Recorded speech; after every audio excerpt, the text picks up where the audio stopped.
Unsure of your dream? Study abroad destination? Clear your doubts. Videsh Consult. Call 9676502888.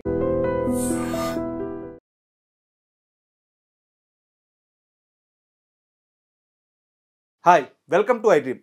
Champions ట్రోఫీలో India ఫైనల్కి చేరింది. అది కూడా సెమీస్లో మనకు చిరకాల ప్రత్యర్థి అయిన ఆస్ట్రేలియాను ఓడించి మరి ఈ విజయం చాలా ప్రత్యేకం. క్రికెట్ లవర్స్ అందరికీ ఇది ఎంతో ఆనందాన్ని ఇచ్చింది. ఈ మ్యాచ్ గురించి విశ్లేషణ చేయడానికి చాణక్య మనతో ఉన్నారు. ఆయన అడిగి మరిన్ని విశేషాలు తెలుసుకుందాం. హాయ్ చాణక్య గారు, నమస్తే. హాయ్ రాజా బ్రో. ఫైనల్స్కి చేరాం ఛాంపియన్స్ ట్రోఫీలో, చాలా బిగ్ విన్ ఇది. ఈ మ్యాచ్ని మీరు ఎలా చూస్తారు?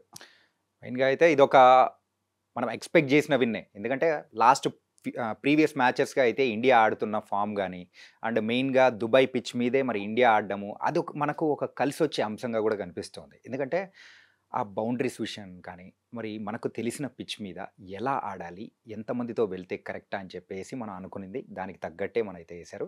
అండ్ యాజ్ యూజువల్గానే మరి టాస్ మరి సాంప్రదాయబద్ధకంగా 14వ ఓడిపోయింది. ఇది మనం ఎక్స్పెక్టెడ్. కానీ మనకు రావాల్సిన విన్స్ అయితే వస్తున్నాయి కాబట్టి ఫ్యాన్స్ అందరూ ఆ విషయంలో మాత్రం ఫుల్ హ్యాపీగా ఉన్నారు.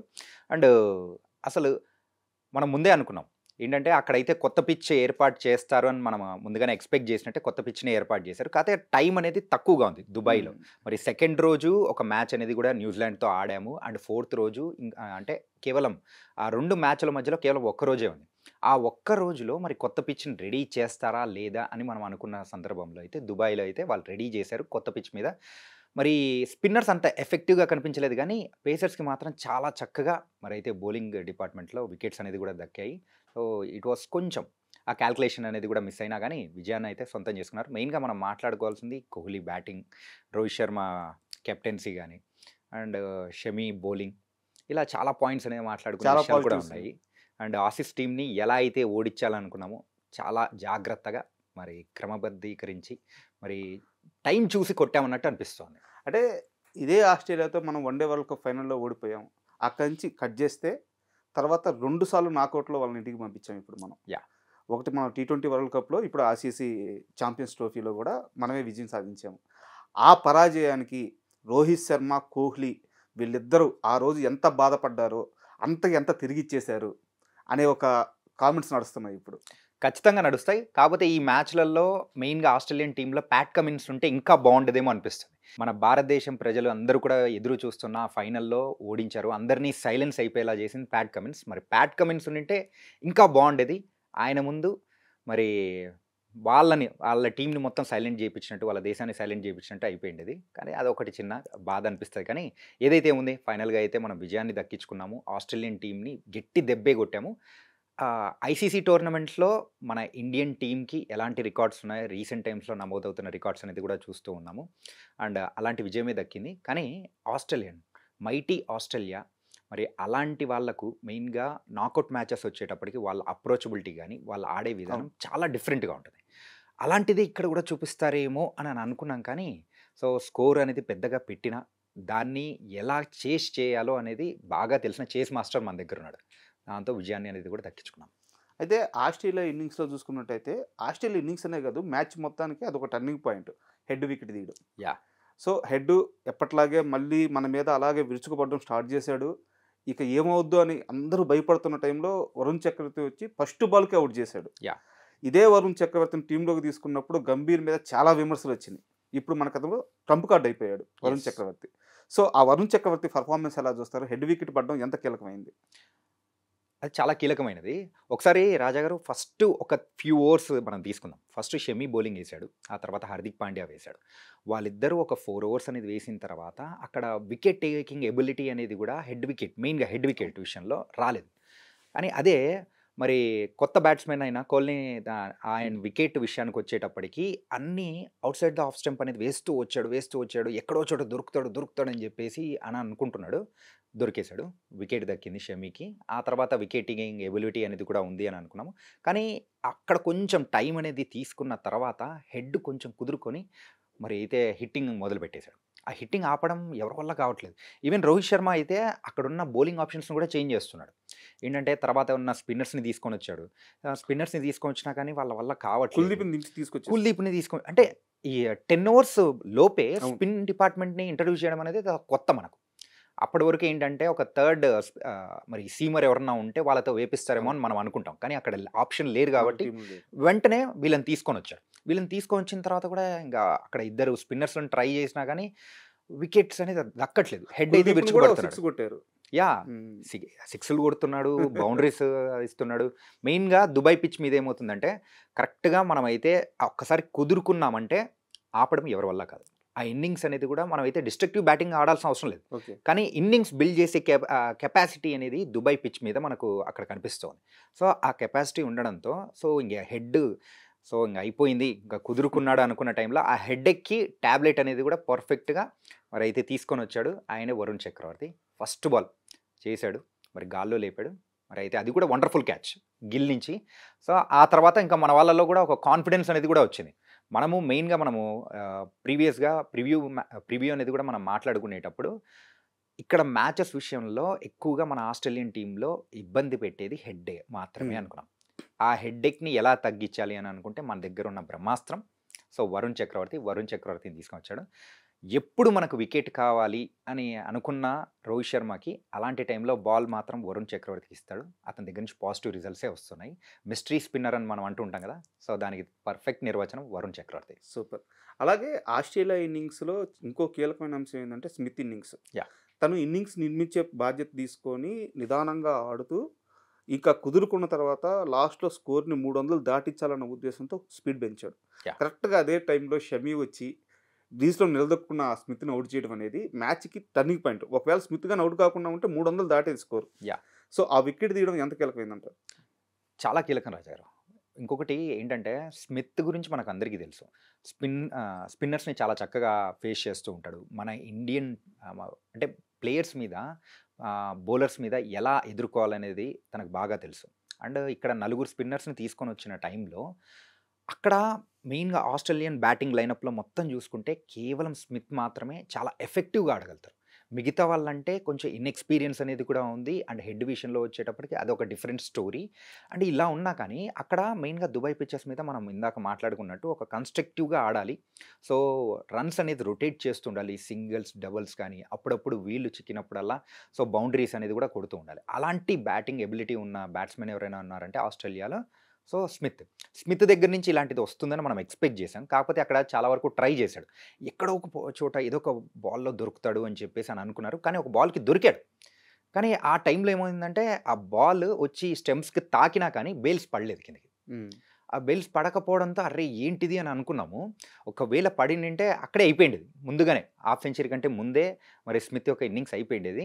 సో స్పిన్నర్స్ చాలా వరకు ట్రై చేశారు. ఈవెన్ వరుణ్ చక్రవర్తి కూడా చాలా ఎఫెక్టివ్గా ట్రై చేశాడు. కుల్దీప్ యాదవ్, అక్షర్ పటేల్ కానీ, జడేజా కానీ అందరు ట్రై చేసినా కానీ అండ్ స్పిన్నర్స్ని ఆడంగా ఏమవుతుందంటే ఒక మోనోటోనీ అయిపోతుంది.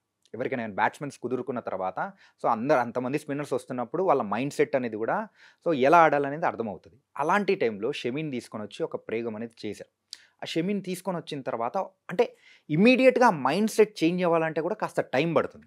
ఈవెన్ బ్యాట్స్మెన్ కుదురుకున్న బ్యాట్స్మెన్కి చుట్టూ ఉన్న పర్సనల్ తగ్గట్టు సో స్పిన్నర్కి ఆడి కంటిన్యూగా ఒక 10-15 ఓవర్స్ ఆడిన తర్వాత సడన్గా ఒక ఫాస్ట్ బౌలర్ని దించామంటే అక్కడ కొంచెం ఫికిల్ అవుతాడు పర్సన్. ఆ మైండ్ అనేది ఫికిల్ అయినప్పుడు ఆ టైంలలో ఖచ్చితంగా వికెట్ అనేది పడుతుంది అనుకున్నాం, పడింది. అప్పుడు వికెట్ పడిన సందర్భంలో కూడా 200 స్కోర్ అనేది దాటింది.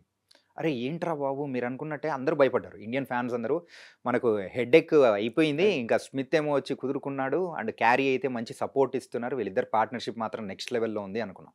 కానీ అలాంటి సందర్భంలో స్మిత్ వికెట్ పడింది. స్మిత్ వికెట్ తర్వాత ఇంకొక వికెట్ అలా పడడంతో సో ఓకే అప్పుడు క్యారీ అప్పటి వరకు బాగా చాలా ఫ్రీ ఫ్లోగా ఆడుతున్నాడు. కానీ ఫ్రీ ఫ్లోగా ఆడుతున్న క్యారీకి కూడా అరే లేదు సో మనం రెస్పెక్టబుల్ టోటల్ అనేది కూడా మనము స్కోర్ బోర్డ్ మీద పెట్టాలి అని అంటే నేను ఉండాలి, తగ్గాల్సి వచ్చింది. తగ్గితేనే కొంచెం వేరే వాళ్ళు కొంచెం ఎఫెక్టివ్గా ఆడుతున్నా కానీ ఎవరో ఒకరికి చిన్న పార్ట్నర్షిప్ అన్న బిల్డ్ చేద్దాం అనుకుని అక్కడ క్యారీ కూడా కొంచెం తగ్గాడు. ఆ తగ్గడం అనేది కూడా మనకు అడ్వాంటేజ్ అయింది. దాంతో వికెట్స్ అనేది కూడా దక్కాయి. ఇందాక మీరు దుబాయ్ ఇది కొత్త పిచ్ చేశారు అని చెప్పి అన్నారు. 2 రోజుల గ్యాప్లోనే అసలు చాలా ఫాస్ట్గా చేశారు.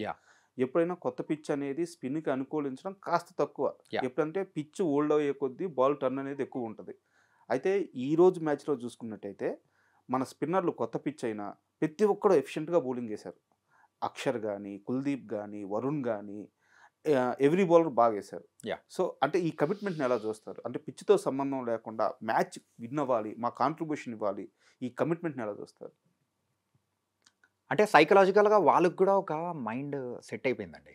దుబాయ్ పిచ్ అనేటప్పటికి స్పిన్నర్స్కి అనుకూలిస్తుంది, ఓకే ఇక్కడ మనము వికెట్స్ తీయచ్చు అని చెప్పేసి వాళ్ళ మైండ్లో ప్రీవియస్ మ్యాచెస్లో కూడా ఆ కాన్ఫిడెన్స్ అనేది టీంలో మొత్తం వచ్చేసింది. ఆ బౌలర్స్ మీద నమ్మకం అనేది కూడా అందరికీ పెరిగింది. అంటే అడిషనల్ రెస్పాన్సిబిలిటీ అనేది కూడా వచ్చింది. ఇప్పుడు ఫర్ ఎగ్జాంపుల్ ఒక నలుగురు పేస్ బౌలర్స్ని తీసుకున్నప్పుడు వాళ్ళ మీద రెస్పాన్సిబిలిటీ అనేది కూడా వేరుగా ఉంటుంది. ఒక్కొక్కరు డిఫరెంట్ బౌలర్స్ అన్నట్టు. ఇక్కడ మరి స్పిన్నర్స్ విషయానికి వచ్చేటప్పుడు కూడా అది కూడా ఒక్కొక్కరికి ఒక డిఫరెంట్ స్టైల్ అనేది కూడా ఉంది. ఇన్ఫ్యాక్ట్ అక్షర్కి అండ్ జడేజాకి కొంచెం పోలిక లేకపోవచ్చు, కానీ కాకపోతే వాళ్ళు కూడా ఇద్దరు డిఫరెంట్ బౌలర్సే. కాకపోతే వాళ్ళు ఏంటంటే ఆ వికెట్ టేకింగ్ ఎబిలిటీ కానీ, అంటే సిచ్యువేషన్ తగ్గట్టు ఎలా వేయాలి, ఎలా టర్న్ చేయాలనేది తెలిసిన ఒక ఇద్దరు డిఫరెంట్ బౌలర్స్ కాబట్టి ఈ నలుగురు ఓకే ఇప్పుడు బౌలింగ్ డిపార్ట్మెంట్ అంతా మా భుజాల మీద ఉంది, సో మ్యాచ్ అంతా మా మీద ఉంది, మేము వికెట్స్ తీయగలమని చెప్పేసి ఒక అడిషనల్ రెస్పాన్సిబిలిటీతో పాటు ఆ కాన్ఫిడెన్స్ అనేది కూడా వాళ్ళకి బిల్డ్ చేశారు. ఈవెన్ గంభీర్ అయినా కానీ, రోహిత్ శర్మ, కోహ్లీ ఇలా సీనియర్ ప్లేయర్స్తో పాటు మరి అక్కడున్న కోచ్ దగ్గర నుంచి కూడా వాళ్ళకు మంచి సపోర్ట్ అనేది దక్కడంతో సో అట్లా కాన్ఫిడెన్స్ వచ్చింది. అందుకే అక్కడ స్పిన్నర్స్కి అంత ఎఫెక్టివ్గా లేకపోయినా కానీ వికెట్స్ అనేది తీస్తే అంటే కాన్ఫిడెన్స్తోనే తీస్తున్నారు. ఈ మ్యాచ్ మొత్తానికి హైలైట్ ఏంటంటే కోహ్లీ ఇన్నింగ్స్. యా, అందరూ సెంచరీ అవుద్ది అనుకున్నారు, బట్ సెంచరీ కాలేదు, కానీ టీంని గెలిపించే ఇన్నింగ్స్ అది, గెలిపించిన ఇన్నింగ్స్ అది. సో కోహ్లీ ఆల్రెడీ పాకిస్తాన్ మీద సెంచరీ చేసి మనల్ని సెమీస్కి తీసుకొచ్చారు. ఇక్కడేమో మళ్ళీ ఒక 80 రన్స్ పైన కొట్టి మనల్ని ఫైనల్కి తీసుకొచ్చారు. కోహ్లీ ఆట ఇప్పుడు చూస్తుంటే ఎలా అనిపిస్తుంది? ఆఫ్టర్ సచిన్ టెండూల్కర్ మనమైతే గాడ్గా భావించే వ్యక్తి ఎవరు అన్నారంటే అది కోహ్లీనే. సో కోహ్లీ రీసెంట్ టైమ్స్లో అయితే ఫామ్ కోల్పోయాడు, సెంచరీస్ లేవు, అరే కొంచెం ఎడ్జెస్ తీసుకొని స్లిప్లలో క్యాచ్లు ఈజీగా ఇచ్చేస్తూ ఉంటారని చెప్పేసి మనము పోయిన సంవత్సరం చాలా గట్టిగా విన్నాము, అలాగే జరిగింది. కానీ తన బ్యాటింగ్ టెక్నిక్లో కానీ సో కంప్లీట్గా మారిపోయింది. ఒక సీనియర్ ప్లేయర్ సో ఎంత అవసరము, ఇది ఐసీసీ టోర్నమెంట్స్లో మరి మిగతా ఎండ్లో వికెట్లు పడుతున్నా కానీ మనం నిలబడి మనం ఆడగలుగుతాము, మనం నిలబడ్డామంటే మిగతా వాళ్ళ టీం మొత్తం కాన్ఫిడెన్స్ వచ్చేస్తుంది అనే అప్రోచబిలిటీ అనేది కూడా కోహ్లీలో బాగా పెరిగింది. ఇంతకు పాకిస్తాన్తో ఆడిన ఆ సెంచరీ అనేది కోహ్లీకి ఎంత కాన్ఫిడెన్స్ ఇచ్చిందంటే చెప్పలేనంత కాన్ఫిడెన్స్.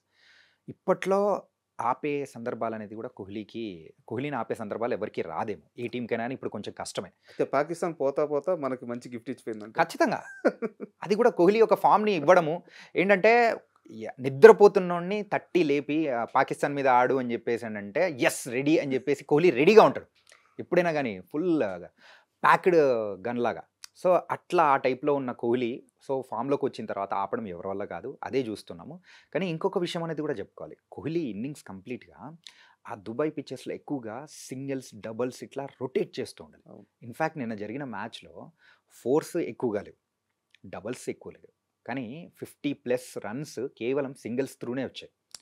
ఏంటంటే అక్కడ స్కోర్ బోర్డు మీద 264 టార్గెట్ అంటే it's not an small thing. అది దుబాయ్ పిచ్చెస్ మీద ఒకవేళ డ్యూ ఫ్యాక్టర్ వచ్చిందంటే అది అప్పుడు మనకు అనుకూలం అవుతుంది. కానీ ఒక లేని సందర్భాల్లో బౌలర్స్ అనేవాళ్ళు కొంచెం ఎఫెక్టివ్గా అవుతారు, రాను ఆ పిచ్ అంతా స్లో అయిపోతుంటుంది. సెకండ్ ఇన్నింగ్స్లో ఆడడం అనేది కష్టమని అక్కడ కోహ్లీకి తెలుసు. ఈ చేజింగ్లో మెయిన్గా ఈ పిచెస్ మీద కొంచెం కన్స్ట్రక్టివ్గా ఇన్నింగ్స్ అనేది బిల్డ్ చేయాలి. ఖచ్చితంగా కష్టమే. ఈవెన్ ఆస్ట్రేలియా కూడా టాస్ గెలిచి టీంలో కోహ్లీ ఉన్నారని కూడా తెలుసు వాళ్ళకి, చేజ్లో కోహ్లీ ఎంత బాగా ఆడతారో కూడా తెలుసు. అయినా కానీ వాళ్ళు టాస్ గెలిచి బ్యాటింగే తీసుకున్నారు, ఎందుకంటే అక్కడ సెకండ్ ఇన్నింగ్స్ కష్టం అవుద్దని చాలా స్మిత్కి కూడా ఓపెన్గా తెలుసు. యా, సో అలాంటి పిచ్ మీద కోహ్లీ ఇన్నింగ్స్ చాలా ప్లస్ అయింది. అయితే మన ఇన్నింగ్స్ స్టార్ట్ అయిన తర్వాత వెంబడే గిల్ వికెట్, ఆ తర్వాత కాసేపటికి రోహిత్ శర్మ వికెట్, 2 వికెట్లు ఫాస్ట్గా పడిపోయిన తర్వాత అందరూ బాగా టెన్షన్ పడిపోయారు. కోహ్లీ ఆడతారని అందరికీ తెలుసు, but Iyer innings 90+ partnership. So కోహ్లీకి అయ్యర్ ఎప్పుడైతే అక్కడ యాడ్ అయ్యారో అక్కడే మ్యాచ్ టర్న్ అయిపోయిందంటారు. సో ఈ మధ్యకాలంలో అయ్యర్ బ్యాటింగ్లో ఆ కాన్ఫిడెన్స్ చూస్తుంటే, ఆ కంబ్యాక్ చూస్తుంటే ఏమనిపిస్తుంది? ఓడిఐ ఫార్మాట్లో ఒక అండర్ రేటెడ్ ప్లేయర్ ఎవరైనా ఉన్నారంటే అది శ్రేయస్ అయ్యర్. ఏంటంటే ఇప్పుడు కోహ్లీ అంత అద్భుతంగా ఆడాడు, కోహ్లీ యొక్క బ్యాటింగ్ గురించి మనం మాట్లాడుతున్నాం, కానీ దాని తర్వాత సెకండ్ పొజిషన్లో ఆ బ్యాటింగ్ పర్ఫార్మెన్స్ అనేది చక్కగా ఇచ్చింది మరి శ్రేయస్ అయ్యర్.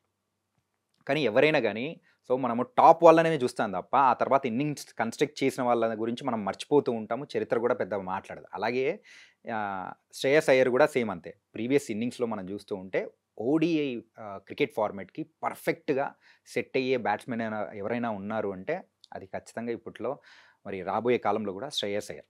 T20స్లో అని మనం చెప్పలేం, కానీ T20s అండ్ టెస్ట్ల కంటే ఓడిఐ ఫార్మాట్కి పర్ఫెక్ట్గా సెట్ అయ్యే బ్యాట్స్మెన్ ఖచ్చితంగా శ్రేయస్ అయ్యర్.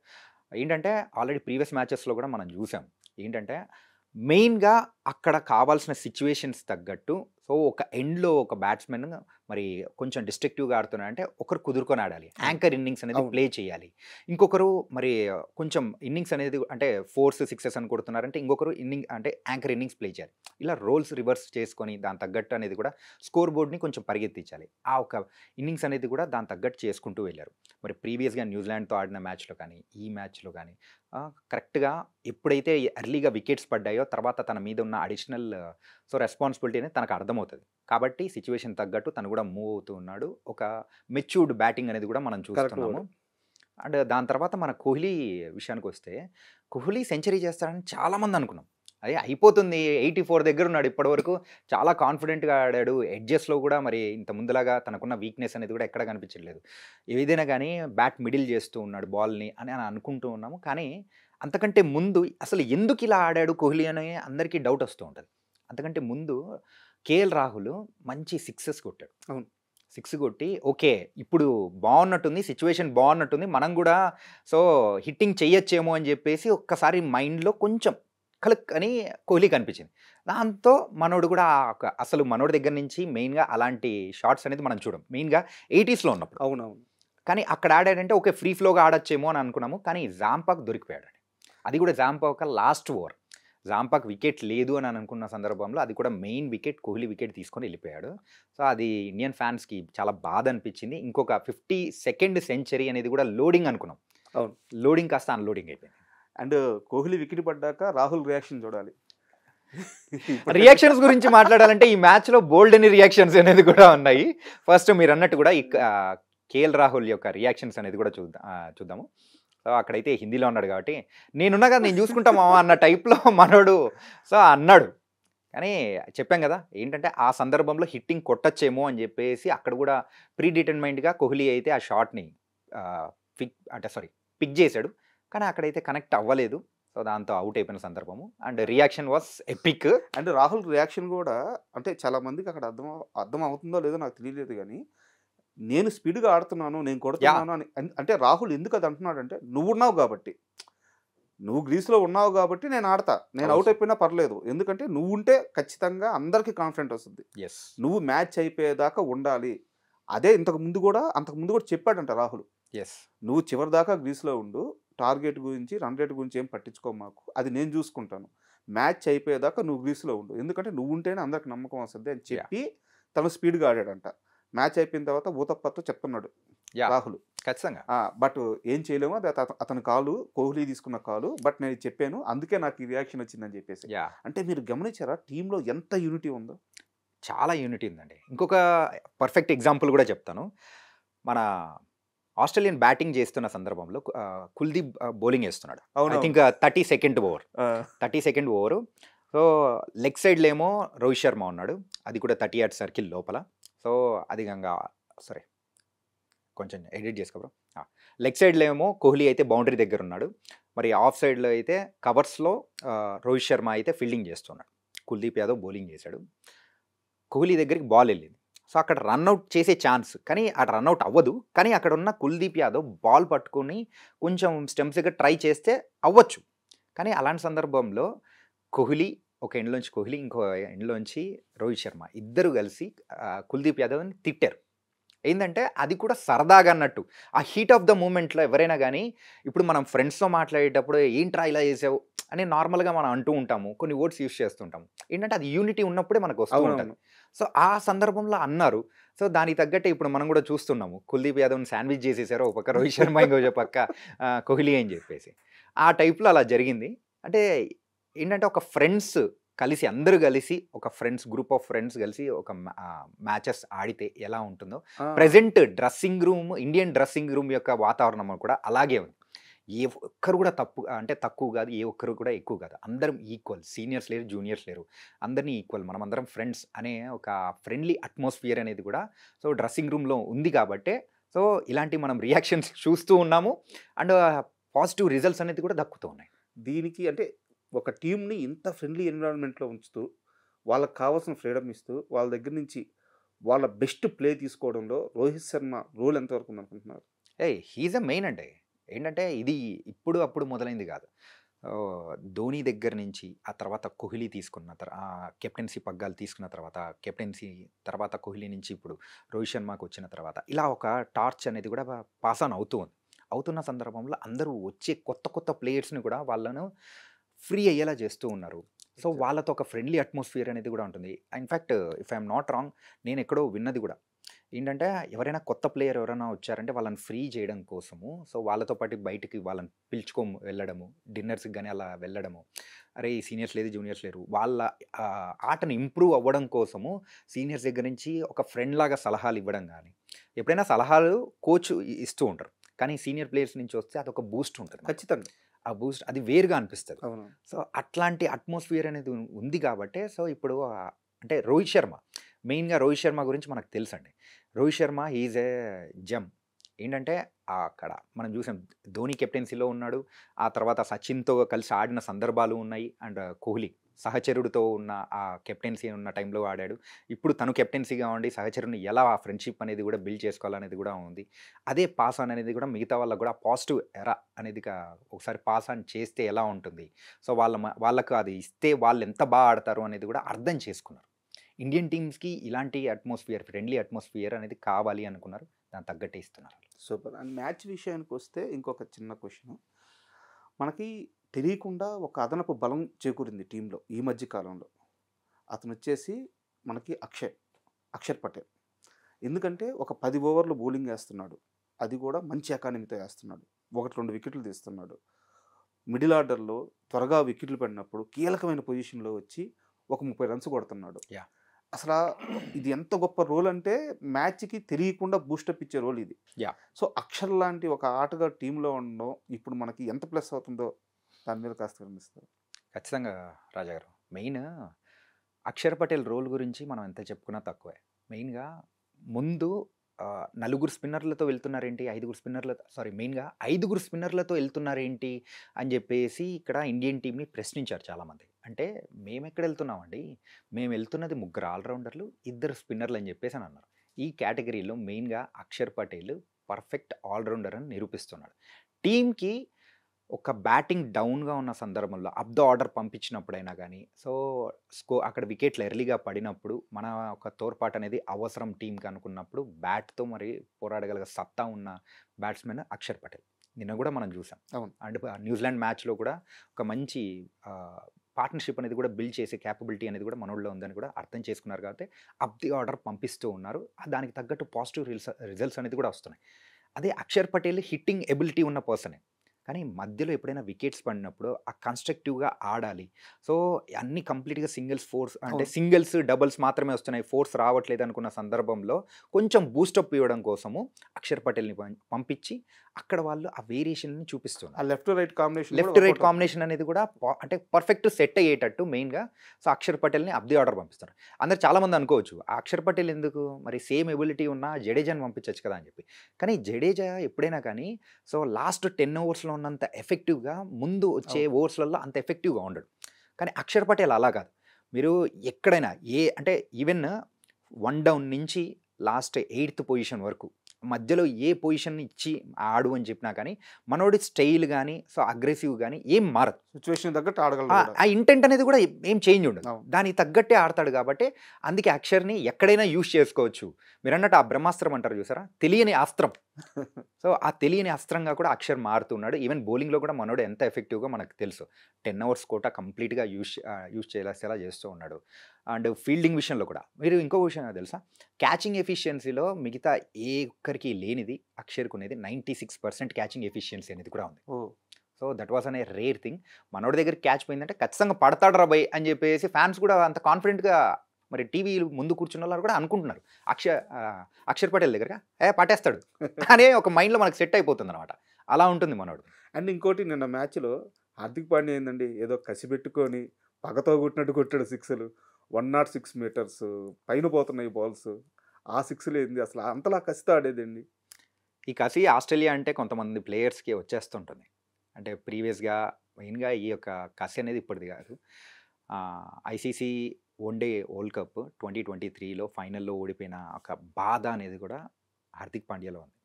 మీరు ఇంకొకటి గమనిస్తే వేరే ప్లేయర్స్ అయినా కానీ ఆ ఒక కసిని చూపించలేరేమో, కానీ హార్దిక్ పాండ్యా అలా కాదండి. His a fire. అంటే లేదు వీళ్ళ మీద కొట్టి తీరాలి, వికెట్లు తీయాలి అన్న సందర్భంలో ఎలా అయినా ఏం చేసైనా కానీ ఎక్కడో ఒక చోటు నుంచి ఆ రిజల్ట్ అనేది రాబట్టాలని చూస్తాడు. ఆ రిజల్ట్ రాబడుతూ ఉంటాడు. అందుకే నిన్న మన మరి లాస్ట్లో కొట్టిన 6 అనేది కూడా కసితో కొట్టాడు. ఏంటి టుక్కు టుక్కు సింగిల్స్ ఏంది కొట్టేద్దాం, ఇవన్నీ టెన్షన్లు వద్దు, లాస్ట్ వరకు వెళ్ళేంత అవసరం లేదు అని చెప్పేసి మెయిన్గా ముందుగానే 6లు కొట్టేద్దామని చెప్పేసి మరి ఎలీస్ని మరి అయితే టార్గెట్ చేశాడు, 6 కొట్టేశాడు. And last KL Rahul innings what a నాక్. యా, ఎలా చూస్తారు రాహుల్ ఇన్నింగ్స్ని? స్టార్టింగ్లో వికెట్ కీపర్ విషయంలో పంత్ని తీసుకొని వస్తారా కేఎల్ రాహుల్ని తీసుకొని వస్తారా అని చెప్పేసి మనకు ఒక చర్చ అనేది జరిగింది. మరి పంత్ తీసుకొని వస్తారులేండి, లెఫ్ట్ హ్యాండ్ బ్యాట్స్మెన్ మన దగ్గర తక్కువ ఉన్నారు కదా అని చెప్పేసి అని అనుకున్నా. కానీ అక్కడ టీం యొక్క భరోసా మొత్తం కేఎల్ రాహుల్ మీద పెట్టింది. ఓడిఐస్లో he is the effective batsman. Constructive innings play చేయడంలో కానీ అండ్ అక్కడ అవసరానికి తగ్గట్టు ఆడగలిగే మరి బ్యాట్స్మెన్స్ కొంతమంది ఉన్నారు. మెయిన్గా కోహ్లీ కానీ, తర్వాత ఇప్పుడు కేఎల్ రాహుల్, శ్రేయాస్ అయ్యర్, వీళ్ళందరూ ఒకే గూటికి చెందిన పక్షులు అనే టైప్లో సిచ్యువేషన్ తగ్గట్టు ఆడగలిగే బ్యాట్స్మెన్స్ అనమాట. సో అట్లాంటి ఎబిలిటీ ఉన్న కేఎల్ రాహుల్ అవతల ఒక ఎండ్లో కోహ్లీ సెట్ అయిపోయాడు. సో ఇప్పుడు మనము వికెట్ ఉన్నా పోయినా ఏం ప్రాబ్లం లేదు, తర్వాత ఆడేవాళ్ళు ఉన్నారు. సో ఇప్పుడు ఇన్నింగ్స్ని కొంచెం ఫాస్ట్ అప్ చేద్దాం ఓకే అని చెప్పేసి మనోడు స్టైల్కి కొంచెం మరి ఒక మసాలా యాడ్ చేసినట్టు కూడా సో ఇన్నింగ్స్ అనేది కూడా స్టార్ట్ చేశాడు. ఫ్రీ ఫ్లోగా బౌండరీస్ కానీ 6 కానీ దాని తగ్గట్టు ఆడుతూ ఉన్నాడు. ఆ స్కోర్ బోర్డ్ని కూడా కొంచెం పరిగెత్తించడం అనేది కూడా చేశాడు. అంటే లాస్ట్ వరకు రానికోకుండా ఉన్న దాంట్లో హార్దిక్ పాండ్యా అది ముందుంటే దాని తర్వాత ఉండింది మాత్రం కేఎల్ రాహుల్. దాని తగ్గట్టు చేశారు. సో ఆ టైంలో మనోడు కూడా పర్ఫెక్ట్గా చేశాడు. And last winnowing shot that was an memorable shot. చాలా చక్కగా ఆడాడు. సో మరి మన ఇండియాకి ఒక బదులు తీర్చుకునే, ఒక రివెంజ్ని తీర్చుకునే అవకాశాన్ని అనేది కూడా ఆ ఒక మిషన్ని పర్ఫెక్ట్గా ఎగ్జిక్యూట్ చేసి సక్సెస్ఫుల్ చేశారు. సూపర్. Janaka last question. మనం ఆల్రెడీ ఫైనల్కి వెళ్ళిపోయాం. మనతో పాటు ఫైనల్ ఆడడానికి ఏ టీం వస్తే బాగుంటుంది అంటారు? South Africa, New Zealand? ఇది కొంచెం ట్రిక్కీ క్వశ్చన్ రాజా గారు. ఎందుకంటే ఆల్రెడీ న్యూజిలాండ్తో మనకు ఆల్రెడీ ఒక పాత లెక్కలు చాలా ఉన్నాయి. ఆ లెక్కల్లో ఒక లెక్కే మనం సరి చేసి. అవును. ఏంటంటే ఆ లాస్ట్ మ్యాచ్ అది కూడా నార్మల్ గ్రూప్ స్టేజ్లో కొడితే ఏముంటుంది, నాకౌట్స్లో అది కూడా ఫైనల్ మ్యాచ్లో కొట్టాలి న్యూజిలాండ్. కోలుకోలేని దెబ్బ మనం ఆల్రెడీ ప్రీవియస్గా చూసాం. మరి ధోని యొక్క లాస్ట్ ఓడిఐ వరల్డ్ కప్ అది కూడా సెమీఫైనల్లో మనం సెమీఫైనల్లో ఓడిపోవడానికి కారణం న్యూజిలాండ్ టీం. సో ఆ రివెంజ్ అనేది కూడా లోడ్ అవుతుందేమో అని కూడా చూడాలి. అలాగే ఉండిపోయింది అది. అలాగే ఉండిపోయింది. ఎందుకంటే ఈ మధ్య రివెంజ్ మ్యాటర్లు అనేది ఎక్కువ వస్తున్నాయి కాబట్టి మన వాళ్ళు కూడా అలాగే కసిగా ఆడుతున్నారు. సో న్యూజిలాండ్ వస్తే బాగుంటుందని నేను అనుకుంటున్నాను. కాకపోతే ఇంకో పక్క న్యూజిలాండ్ వర్సెస్ సౌత్ ఆఫ్రికా అది కూడా చాలా high voltage match. And south Africa team recent టైమ్స్లో వాళ్ళ ఎవల్యూషన్ కానీ అండ్ వాళ్ళు ఆడుతున్న అప్రోచబిలిటీ కానీ వాళ్ళ మిడిల్ ఆర్డర్ మెయిన్గా ఏ టీంకైనా కానీ టాప్ ఆర్డర్ బాగుంటుంది లేకపోతే అట్లా, కానీ ఇక్కడ వీళ్ళకు మిడిల్ ఆర్డర్ అనేది చాలా స్ట్రాంగ్గా ఉంది. మన ఇండియన్ టీం ఇప్పటివరకు ఆడని టీం ఏదైనా ఉందంటే దానిలలో సౌత్ ఆఫ్రికాతో ఆడలేదు. సౌత్ ఆఫ్రికా వచ్చినా ప్రాబ్లం లేదు, బట్ సౌత్ ఆఫ్రికా కంటే న్యూజిలాండ్ వస్తే బాగుంటుంది అనుకున్నాను. మరి New Zealand versus south Africa match ఒక హై వోల్టేజ్ మ్యాచ్. మరి ఇద్దరి మధ్య లాహోర్లో జరగబోతుంది. అది కూడా ఒక వండర్ఫుల్ మ్యాచ్గా మనం చూడబోతున్నాము. అండ్ ఫైనల్స్ మాత్రం ఇండియాతో ఆడబోయేది ఎవరైనా కానీ కప్పు మాత్రం ఇండియా గెలవాలని మనం అందరం కోరుకుందాం. సూపర్ చనక లాస్ట్లో మంచి మాట అన్నారు. మళ్ళీ ఫైనల్లో మనం గెలిచిన తర్వాత మనకి కప్పు వచ్చిన తర్వాత మన ఇద్దరు ఇలాగే కూర్చొని ఫైనల్ మ్యాచ్ మీద విశ్లేషణ పెట్టుకుందాం. అందులో thank you. Yes, white coat వేసుకొని అక్కడ వాళ్ళు వేసుకుంటారు, మనం కూడా వేసుకొని అలాగే డిస్కషన్ పెట్టుకుంటాం. Sure. Thank you Raja. Thank you.